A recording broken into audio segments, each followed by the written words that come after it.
In this video, I'm going to show you how to use TC2000 options. Now to do this, first you want to open your chart and you want to find the asset you want to trade, or of course view the options of. So I'm going to go to the top left here and click on it, and of course here you can go and change your symbol. If I search for example Tesla, I can just click on it and there we go, it's going to pop up. Now if you want to use the options, you can right click anywhere on your chart, so like this over here, and then you can click on option chain over here, which is going to pull up the option chain for your specific asset you have on your chart.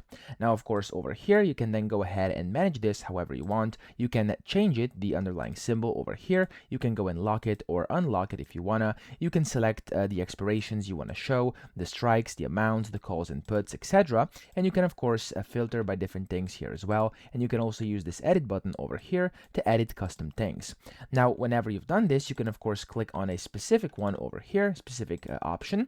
And as you can see here, it's going to basically pop it up on your chart. So as you can see here in the back, it's actually changing. Over here, you can see it actually is changing.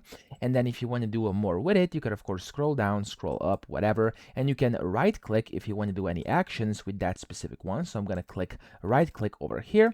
And as you can see, I have the option to buy or sell, and I have the option to trade option strategy and to open the option chain yet again and stuff like that. Okay, so I'm going to right click over here and I'm going to click on buy, and there we go. As you can see, you're going to get this order ticket over here where you can select the expiration, you can select your order type, you could go and select your quantity, etc. And then just click on either buy or sell, and then you have to click on place order.